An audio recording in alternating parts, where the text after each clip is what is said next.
பொன்னியும் எங்கள் அன்பும். ஒரு பசுமையான அமைதியான கிராமத்தில் அஸ்ரியலும் அவரது தம்பி ஆரியலும் தங்கள் அம்மா அப்பாவுடன் மகிழ்ச்சியாக வாழ்ந்து வந்தார்கள். அவர்களின் வீட்டுத் தோட்டத்தில் ஒரு அழகான பசு வளர்ந்தது. அந்த பசுவின் பெயர் பொன்னி. பொன்னி வெண்மையான மென்மையான தோலுடன் மிகவும் அழகாக இருந்தாள். அவளுடைய கண்கள் மிருதுவாக அன்பு நிறைந்த பார்வையுடன் இருந்தது. அவள் பார்வை பார்த்தவுடன் மனம் அமைதியாகிவிடும். அஸ்ரியலும் ஆரியலும் தினமும் பள்ளிக்குச் செல்லும் முன் பொன்னியை தடவி நல்லா இரு பொன்னி என்று சொல்லுவார்கள். பொன்னியும் மெதுவாக தலையசைத்து நிற்பாள். ஒரு நாள் மகிழ்ச்சியான செய்தி வந்தது. பொன்னி ஒரு அழகான கன்றுக்குட்டியை பெற்றாள். அந்த குட்டி சிறிய வெண்மையான உடலுடன் துள்ளி ஓடிக்கொண்டிருந்தது. அஸ்ரியலும் ஆரியலும் அதை பார்த்தவுடன் மிகவும் சந்தோஷப்பட்டார்கள்.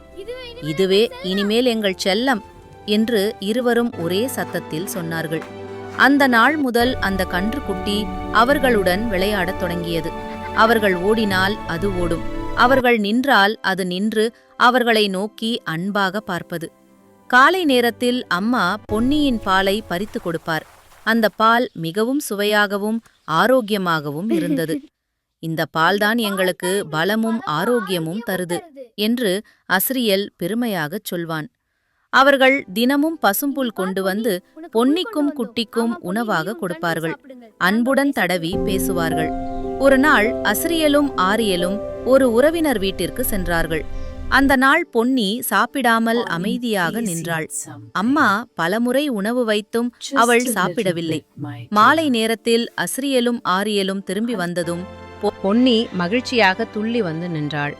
உடனே பசும்புல் சாப்பிடத் தொடங்கினாள்.